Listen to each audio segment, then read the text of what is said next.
The Future Sport Podcast is brought to you by 3Advance, developers of sports tech apps that are AI-powered and UX-focused.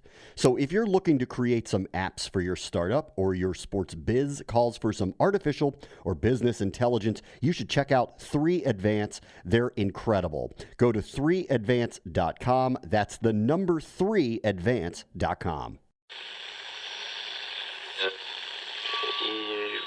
Empire.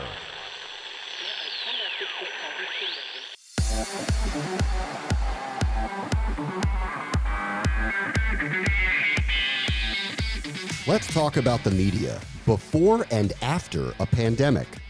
Yeah, I think that we wanted to build a really strong foundation and build a platform that hopefully over time could support multiple content. We definitely didn't think that we'd be sitting here 8 years later with as many brands and opportunities that we have today. That's Rich Routman, president of Minute Media, as the shutdown offers an opportunity to grab a lot of attention. This is the Future Sport Podcast. I'm Bram Weinstein.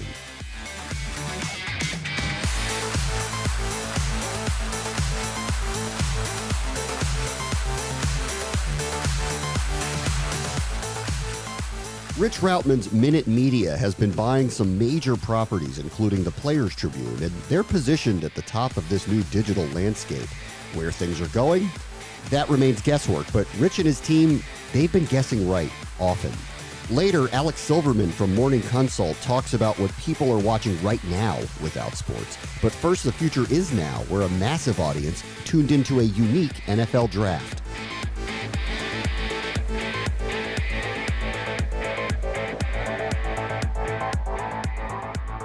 So over the weekend, we had live sports, not the kind where there's going to be a score taken unless you're going to put draft grades on what happened with the NFL, but certainly sports as a communal experience was back, but in a very strange way. There was a virtual NFL draft with Roger Goodell making picks from his basement and checking Zoom calls from around the country as picks found out where they would end up. Before the draft happened, Gary Gramling of Sports Illustrated wrote a piece called Zoom Bombs, Bad Passwords, and a Big Target, Why the NFL Draft Season is Ripe to be Hacked.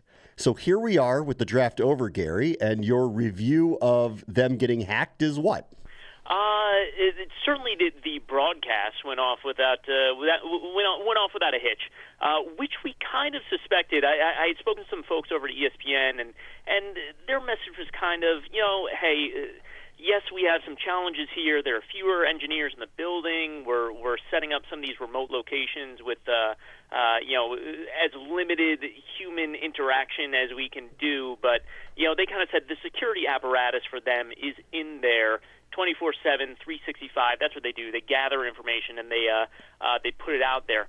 What I'll be curious to find out over the next couple of weeks. I know this sounds like a total cop-out answer, but the real risk of hacking was team versus team, and we can get into it a little bit. But quite frankly, it is really difficult to get caught if you. If you do so, you really should not get caught. Unless you trip yourself up or do something stupid, you shouldn't get caught. What was the specific concern here, team to team, in terms of potentially having internal information stolen? So I should say, when I started out on this, I was picturing like, hey, this is a multi-billion-dollar business. Of course someone's going to try and get this information, get someone's draft board, hold it hostage, or just hold it up like a trophy. It'll be just like an episode of Mr. Robot or something like that.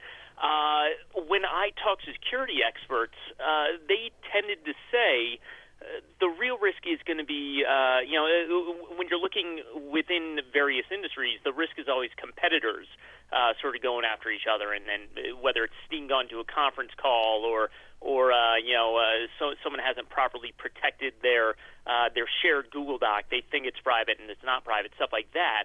And they said, basically it's going to be those competitors, which in this case is the other teams, and essentially what you will see is because let's say hypothetically, and I have no information on either of these teams being perpetrators or victims. But let's say the Buffalo Bills have decided they're going to hack the New England Patriots. They want some of that Patriots information. They don't have to do anything else with that information. They just gather that information. They're not then trying to find someone to buy it, or saying, hey, Patriots, give us, 8 draft picks, or we're going to release this to the public, or anything like that. They just take that information, and now it is theirs, and that is very valuable to them, without having to sort of be that middleman or search for that way to monetize it in some way. Right. So we're not talking about ransomware. I mean, this is just proprietary information that a competitor would want to know. This happened in baseball a couple of years ago with the Cardinals and the Astros, where some information was taken from one organization from the other. He actually ended up with a prison sentence for one of the people in the scouting departments that were involved in that. Let me ask it this way, though. Why was this particularly different? Obviously, this was an unusual event, and there are all of these different league executives and team executives that are working out of their house instead of a facility. Why did that make that more ripe for the possibility of something like that happening? The biggest risk of being a hacking victim is human error. We saw the Zoom stuff. Zoom obviously had a lot of security issues to patch up, and they're still, to this day, kind of scrambling to do so. But when it comes down to it, it is user error, and quite frankly, Zoom kind of plays into that, because Zoom is a very simplified, user-friendly platform. That doesn't necessarily mean it's more susceptible to hacks, but in this case, it kind of was. So essentially, you have a bunch of guys around the league. A lot of us, even if you don't work in tech, if you work a desk job, you're in front of a screen all day. You're whatever. You're on your phone. NFL coaches, especially the coaches. I mean, they are out on the field. They're on the grease board. Obviously they have some interaction with tech. It's absurd to think that they're all they're all sort of hunkered down, writing stuff on pen and paper and that sort of thing. But these are people who are absolutely not tech savvy in any way, and quite frankly, those are the people who are most likely to trip up. And even if you go through front offices, I mean, some are better than others, but when it comes down to it, and again, I'll pick Belichick as the hypothetical here.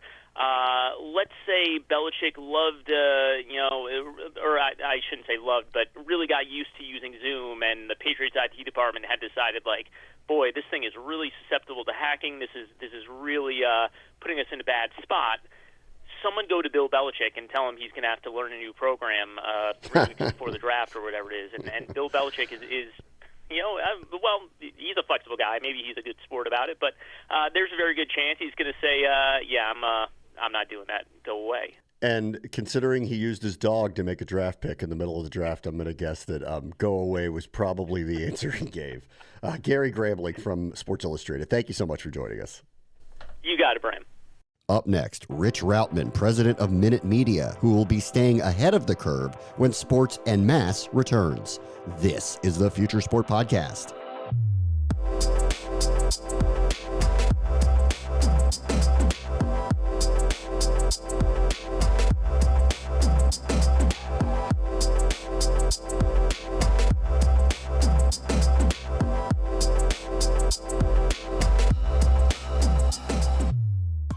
You bored in the house?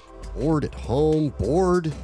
Well, here is something you can do. Make yourself feel fresh with our sponsor today, Manscaped. Manscaped promotes clean hygiene when it comes to taking care of that sensitive area thanks to their Lawnmower 3.0. Manscaped, it's the only men's brand dedicated to below-the-waist grooming. The Perfect Package 3.0 kit comes with the new and improved Lawnmower 3.0. It's waterproof, cordless body trimmer, and a ton of other liquid formulations to round out your manscaping routine. I'll tell you a little bit about the bath and shower gel. Smells amazing. I love that. Subscribe to the Perfect Package and get your new replacement blade refill for your lawnmower trimmer delivered to your door every 3 months, making sure your trimmer always stays fresh and clean. And for a limited time, subscribers get not one but 2 free gifts: the Shed Travel Bag, which is a $39 value, and a patented high-performance anti-chafing Manscaped Boxer Brief. This is the perfect package for your perfect package. Get 20% off and free shipping with the code FUTURE at manscaped.com. That's 20% off and free shipping with the code FUTURE at manscaped.com. 20% off free shipping at manscaped.com. Use the code FUTURE. Our guest this week is the president of Minute Media, Rich Routman. They have done a number of acquisitions. They are one of the leading platforms in sports content and digital technology. Hey, Rich, how are you? Thanks for joining us. Hey, how you doing? Great to be here. Thanks for having me. Hey, I'll get into all the acquisitions that have been going on. You guys have made a lot of news with the Players Tribune and Fansided and things like that. But on the day that we're taping, we're both in our houses. We're locked up. There is no sports really to speak of. What do you make of what's going on in our world, the content world, and the world itself right now? Oh man, that's a pretty loaded question. I think that there's the personal elements to it and the professional elements. I would say on a personal front, I mean, it's the health and well-being of our families and our friends, and obviously the people we work with and everyone we know is really important, and making sure that we take care of that first and foremost. On the professional side of things, clearly the market is experiencing a slowdown that's a result of the impact of no live sports being on television, of the Olympics getting canceling, of NBA finals getting postponed, of the looming information around NFL season. And I think as a sports publisher, not just around U.S. sports, but soccer globally and otherwise, I think we've had to take I wouldn't say a bit of a pause. We've also had to think about where are the areas that we can contribute content that would be really interesting to our users in some way, shape, or form, hopefully as an uplifting message. A lot of the stuff we're doing with the Players Tribune now focused around athletes and their daily routines, some of the cabin fever they're experiencing, letters to their cities, and even, philanthropic opportunities for the company, I think, are all the things that we're looking at right now. But it's an opportunity to get focused. It's an opportunity to kind of think outside the box. And hopefully some of the stuff we've been putting out lately is a reflection of just those things. Yeah, the Players Tribune seems like a perfect avenue for the players to have their voices heard while they're waiting for their seasons to resume, which hopefully one of these days will be soon. For the other traditional type of content providers, I know this is early in the process, but what successes have you had trying to fill the void in the content space? Well, I think we've been a little bit lucky that there was this thing called NFL free agency that just happened. And, guys like Tom Brady moving to other teams, a number of big free agent wide receivers and various others. So there still is a ton to cover, despite the fact that live sports doesn't exist today. That being said, some of that around free agency and otherwise is going to die down. We're going to continue to have to find ways to be creative, talk about stories off the field around the Players Tribune, really dial into what we're doing in esports. There's a looming, there's possible news around the EPL season resuming. So I think that for us, we definitely have our hands full. We have our hands full across 13 languages. Don't forget that we don't just do this in U.S. sports, we do this around the world. So for us, it's a significant impact to how we go about content creation on an everyday basis, but also with respect to the remote production we were planning. I mean, we were planning on being in lots of different cities around the world, doing work for great brands, and obviously even some of that's been pushed back. So I think we're continuing to adjust our strategy every single day. We're asking our content team to be as creative as possible during a really challenging time, and to really think through the lens of what would they want to be hearing about as a human right now. And as long as we do those things, our business is not about this quarter, it's about the long haul. And I think that if anything, we're bearing down and trying to accomplish whatever we can accomplish in the short term, but also gives us an opportunity to really plan well for, the quarters to come. Let's get into the long haul here then a little bit. Can you kind of take me back to the start of Minute Media and what its goals were and how you've gotten to the point now where you have quite the portfolio of content providers?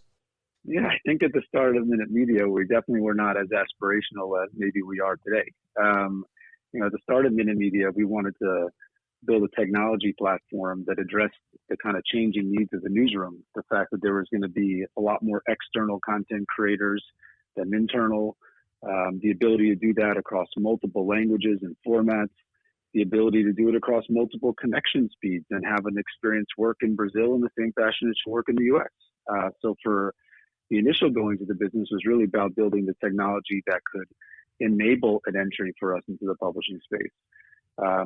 Since then, on the heels of building out what we think is great technology, we launched our first brand in 90 Min. We had a bunch of really good successes and obviously some challenges along the way. It's not easy to build these things from scratch. We ventured into esports. We moved into the U.S. market, and we just realized that it's going to be really challenging to build an entirely new brand in the U.S. market. So the lens that we approached the U.S. market was through acquisition. Thankfully, the business was healthy enough at that time for us to be looking at ways to grow non-organically. And since then, we've done a number of acquisitions, most recently with the Players Tribune and Fansided. We've made even more progressive investments into the video infrastructure side of our business, and I've built a really big video syndication business on the back of it. So I think, if anything, we're probably more aspirational today than we were even 8 years ago. Today the company employs 400 people across lots of different functions and many different offices, from London to Manila to Tel Aviv to Sao Paulo to New York, LA, etc. But we're just continuing to try to find the right opportunities for us. And I think a big part about being us is really trying to be practical in our decision making. We tend to shy away from shiny objects in our business that are kind of pretty pervasive in digital media, and really focus on things that can pencil out and businesses and opportunities that for us can be profitable. And if you can approach the business through that lens, hopefully we can continue to grow and drive valuable for us, our employees. And let's go back to the tech here for a moment. What solution were you trying to solve, and how did you go about solving it from the tech perspective?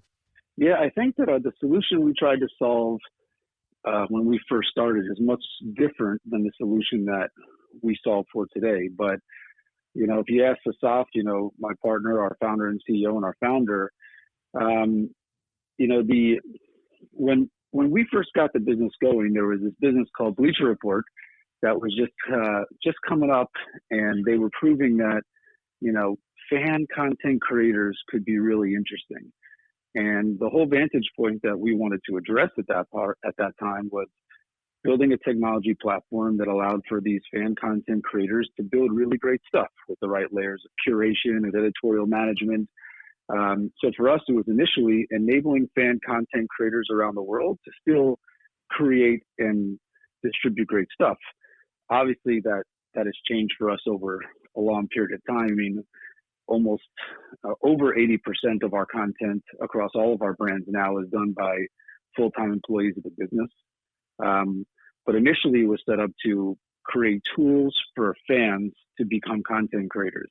Obviously, the technology has progressed a lot over the years. I mean, if I were giving you the corollary, I mean, if you're a publishing business today, you probably run your site on WordPress or Drupal. You may have Chartbeat for analytics around what's trending. Use different types of SEO technologies, maybe JW or Brightcove as your video solution, Social Flow for social analytics, lots of different distribution tools and experiences for Apple News and Flipboard and various others.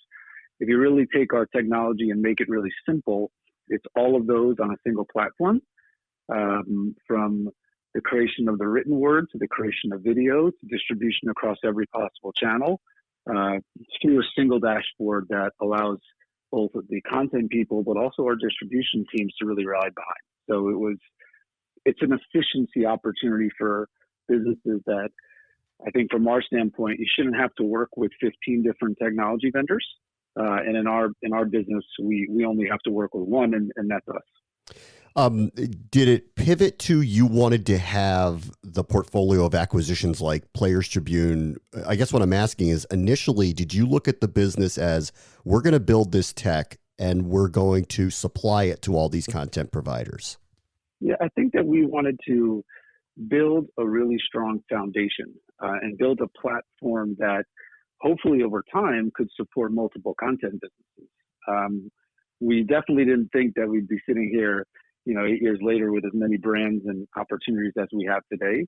But we thought if we got the plumbing right, and I think that having been part of a number of startups before in the past, I think if you have the right product and you have the right investors, you pretty much can make anything happen. So from our standpoint, that's how we've approached the business. It was getting the product right, getting the technology foundation. And then as we kind of look at M&A opportunities, a big expense for publishing businesses, technology side, and a lot of them can't afford to make that capital expense, that R&D investment. And we have a 100-person team in Tel Aviv with probably 70 plus people in R&D, right? And most publishing business cannot afford to make that type of investment. But if we can shoulder that investment, and if we can provide that value to both our brands and to our B2B partners, we think that may be the nice secondary revenue stream that publishing businesses need to continue to thrive. So let's get into Players Tribune. Why were they attractive to you, and how did that relationship end up working out? Yeah, so again, still relatively new because the transaction only closed towards the tail end of last year. But I guess having spent the last 20 years in sports, the sports landscape continues to change. Rights are all over the place, and I think the two most valuable forms of intellectual property in sports are definitely live rights being number one, and athletes, being number two. And we definitely never wanted to be a competitor in the acquisition of live rights. It's not our business. It's not an area we wanted to move into. So we knew in order to really develop significant IP that we could leverage in the U.S. for both brands, consumers, and distribution partners, we had to make a statement. And what Players Tribune has built over the years is really powerful. The ability to tell stories through that first-person narrative, to make the superhuman human. And then speaking with Derek and the investors and the management team over there, when they were considering their options towards the middle of last year, it seemed like the two pieces could fit really well together. But not just on the basis of what Players Tribune was doing today. We think that Players Tribune is a business that also scales really well internationally. And there's no reason to assume that Players Tribune couldn't work more successfully in Brazil, in Europe, places that we already have a really nice foothold. So for us, the appeal was they built a tremendous brand that we could put our U.S. business behind. They built a business that has global international scaling opportunities. And we also thought that there was significant ways for us to grow it, leveraging our technology and our existing infrastructure. So when opportunities like that come up, we tend to lean in, and we were lucky enough to complete the deal towards the tail end of last year. And one other one, I want to ask you about Fansided, because you'd mentioned Bleacher Report. Fansided is similar in a lot of ways in the type of content that they produce. What about Fansided was attractive to you at Minute? Well, Fansided is just a bunch of great entrepreneurs. I mean, Fansided, I kind of correlate Fansided to more of the SB Nation and, what they've done over the years, which is building local communities, but putting them all together and being able to generate national scale. I mean, these guys have been around doing this business from a Kansas City Chiefs blog in the outset to multiple sites, to being part of Time Inc., to then being part of Meredith. They've gone through so many transitions over the last 5 years, and to see them continue to thrive despite, the challenging companies or situations that they were a part of, and to see that they've been able to continue to grow despite those challenges, and now we can welcome them into our organization. For us, it was, when we were looking at Fansided, we didn't think that there was a real potential that we'd be able to pull it off, because there's not a lot of publishers in U.S. sports that have the kind of scale and depth that Fansided do. So for us, the ability to take athlete-driven content from the Players Tribune and push it to the local communities that matter to those players and those players matter to those fans, I think creates a really unique intersection for us. So ultimately, the ability to kind of connect athletes with fans and the fans that matter to them, either at the team level, league level, college team level, conference level, is something we have the ability to do now with more scale than a lot of the other folks in the space. You mentioned esports a couple of times. Obviously, it's a humongous growth space in content in general. Where are you on esports, and what are your goals to work in that space moving forward? Yeah, so, before we really even entered U.S. sports, we entered esports, because as we were looking at 90 Min, there was a significant corollary to what we were doing with our soccer business and ultimately FIFA. And, 90 Min grew to be, 60, 70, 80 million users a month. And as we started to learn more about those users, when they weren't consuming soccer related content, video games was a big part of their kind of daily motion. So for us, we made an investment into esports. I think it was about 3.5 years ago now. We launched our esports brand in Double Tap. I will say, initially going out to the market, 3 years ago in esports, it was the slide of the deck that people were the most interested in, but didn't necessarily want to put money behind. And now I would say it's an area that's been quite pervasive. We've been able to do, to a certain extent, what Players Tribune does in traditional sports, where you're telling the stories through the players themselves. I think most people in esports, unless you're a real esports junkie, you probably can't name more than 10 or 15 players. That's right. So for us, it was an opportunity to bring those personalities forward and to tell the stories about their lives when they're not playing the game, where they grew up, the kind of the challenges they've had to overcome. The longevity of their careers is relatively small. What it takes to be able to competitively game at that level. So for us, it's been quite eye-opening for me. It's an area of sports that I never had experience in up until, we got into the esports space. But thankfully, we surrounded ourselves with a lot of really smart people that know a lot more about esports than I do. And it's been an area of the business that we've been able to flourish significantly. Partnerships with people like Kia and Mountain Dew and, just a ton of others that have really come forward and kind of given us confidence that our approach is the right one. One more content lane, and then I'll finish up with you. But I'm curious about gambling and how you all feel or view, considering the type of tech that you're building. There clearly could be opportunity to implement that in many different ways as gambling proliferates around the country. Is that an avenue that Minute will be pursuing? Yeah, absolutely. I mean, as you can imagine, given the fact that we have successful businesses and audiences in markets outside the U.S., we've already been in the betting space for quite some time. I mean, in Europe and in the UK, whether it's with our partners in those markets, we've already been doing, deep sports betting integrations across 90 Min for years. So when the U.S. market opened up, we were, I would say, probably more prepared for it than everybody else, having already had those discussions with bookmakers and already understanding the mechanics of those deals and how they should work, how affiliate marketing really works, because at the end of the day, while there is some brand awareness dollars, bookmakers want to back into a cost per acquisition KPI, and for them it's about acquiring customers. That being said, the markets are definitely in different phases of maturity, and I still believe at this point the U.S. sports betting opportunity is local, not national. So for us, when we kind of look at FanSided in particular, there should be a tremendous opportunity with FanSided around the local market jurisdictions that they have and the team coverage they have in Chicago or New Jersey or otherwise, but also the ability to leverage the Players Tribune to create ambassadors for those brands in those local markets.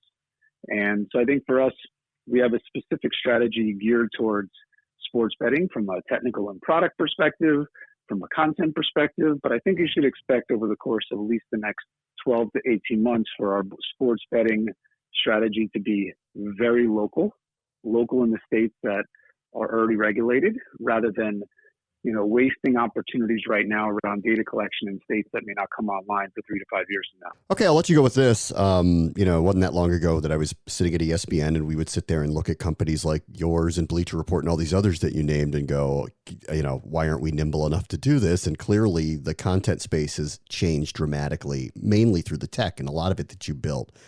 5-10 years from now, I know this is a vague question, what does watching content in the sports space look like for a fan?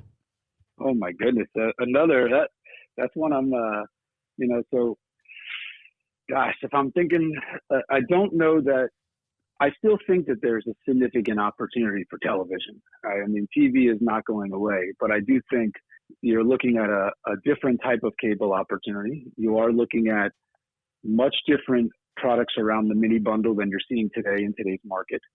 I think that you're going to see, could be less, but it could be also more rights proliferation. I think the leagues are getting smarter about their own DTC channels.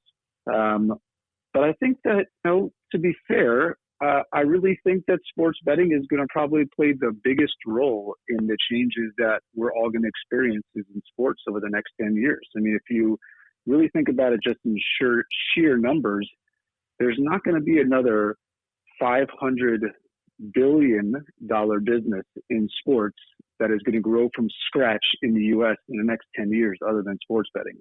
So despite all the changes around live viewership and how you watch a game or what you do, the biggest impact and the biggest change that we're all going to experience as sports rights holders, sports marketers, sports consumers is going to be the influx of sports betting into the U.S. market. It presents far and away the biggest opportunity, and I think you're going to see experiences change as a result of it. You're going to see consumer habits change, and ultimately, I think it's also going to drive a ton of value for the leagues and all the companies that sit around them. Rich Routman is the president of Minute Media. I'd love to catch up with you in 5 years and see if you're right. Thank you so much for doing this today, Rich. All right, man. Nice talking to you. Stay safe and healthy, and look forward to talking to you again soon. Up next, there is an opportunity for those who have some kind of sports content to draw in newcomers. Alex Silverman from Morning Consult polled how to cure the lack of sports boredom. This is the Future Sport Podcast.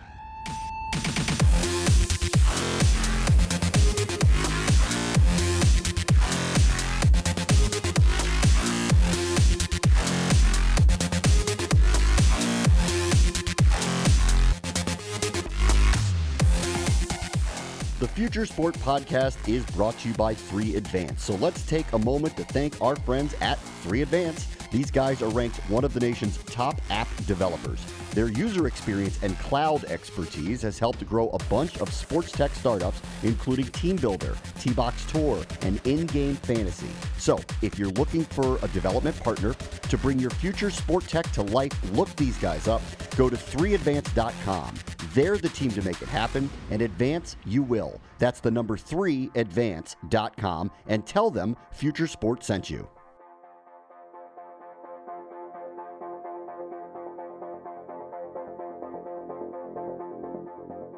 So we're waiting for live sports to come back. Don't know when that's going to happen. What are we going to watch? A lot of content companies are trying to figure that out right now. They're trying to be creative with what their offerings are and what they can provide. Alex Silverman wrote about this for Morning Consult, which is a data intelligence company. Hey, Alex, how are you? Hey, Bram, doing well. So what do fans want to see?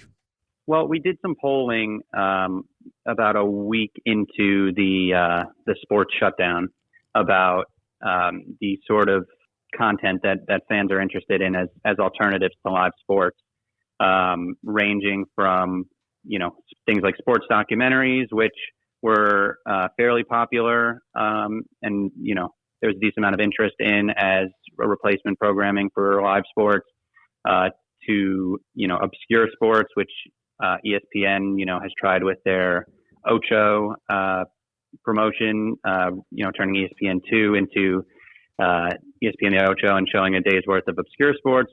Those didn't poll quite as well. So the really interesting one, I think, is esports, which didn't poll particularly well, but perhaps one of the few bright spots from the last couple of weeks in sports was NASCAR's esports competition, which drew 900,000 viewers on Fox Sports 1. So the polling there, I guess, differs from what we're seeing, in real life. But, in a nutshell, our polling, shows that archival stuff, documentaries, classic games, seem to be, the most popular content that people are interested in. It is interesting because we've talked to a lot of esports companies that are talking about their particular version of it, which is League of Legends and games and that type of stuff. And let's put aside what NASCAR did and what some other local regionals are doing with trying to play out traditional games in the gaming method. I'm a bit surprised that esports hasn't done that transition yet, because the opportunity clearly is there. These competitions are going to continue, and they have new platforms to potentially be profiled, but it sounds like the traditional sportsman isn't quite ready for that opportunity yet. Yeah, it's interesting. I think that there's, I think with this NASCAR thing in particular, it really shows that there is potential interest for traditional sports fans in esports, but I think it might not be those, those esports that are popular among, the hardcore gamer set, like you said, your League of Legends, your Overwatch, your Counter-Strike, etc. But when you sort of take the sports that we know and love and, present them virtually, there is potential, I think, for more interest. It's more accessible maybe for traditional sports fans. In addition to NASCAR, you've seen, NBC Sports Washington, the regional sports network for the Wizards and Capitals, doing some simulations of the games that those teams would be playing right now if the seasons hadn't been suspended. So you're seeing sports leagues, traditional sports properties experiment with esports a bit. To some level of success so far. What do you expect to see more of? Is it going to be documentaries? Are we going to see a lot of creativity around great games that people have rights to, whether it's CBS, NBC, ESPN? What's your expectation now that we've had a couple of weeks into this without live sports? Well, I think in terms of classic games, virtually every major sports property at this point has taken their archival, their libraries and open them up free of charge to fans, just to keep fans engaged with the sport and keep the sport top of mind. In terms of media companies and linear television networks in particular, they've started to do some interesting things with sort of themed presentations of classic games. I think ESPN's doing, a night of, classic home run derbies. They did some classic WrestleManias. Emirates is doing, classic opening days around, what would have been opening day, this past Thursday. So you're seeing a lot of that. I think, I think you're seeing most of what can be done more or less with the classic games. In terms of documentaries, ESPN's been, I think, leveraging their library of 30 for 30s as much as they can, especially as a promotional / sales tool for their ESPN Plus streaming service, which in recent months they've spent so much on live rights to sort of bolster that service and make it a must-have for sports fans. All of a sudden, you don't have live sports to sell it with, but you can sell the complete collection of 30 for 30, which would cost you, quite a bit of money to buy on DVD. So that's something that they've used to try and sell that service. And then I think in our polling we did see some interest in people following the sports news in terms of how coronavirus is impacting the sports world. What timetable might look like for, getting sports back. So I think there's, a certain level of interest in that. I just don't know that, it's people necessarily sitting down to watch a whole episode of, a Sports Center or a sports studio news show to get that information as much as, maybe doing it online. I think we're all trying to figure it out, and I think we all have the same goal. Let's just get this stuff back, hopefully, in the near future. Alex Silverman from Morning Consult, thank you so much for joining us. Thanks so much, Bram. Appreciate it. That will do it for us this week. As always, the future is now. This is the Future Sport Podcast. I'm Bram Weinstein.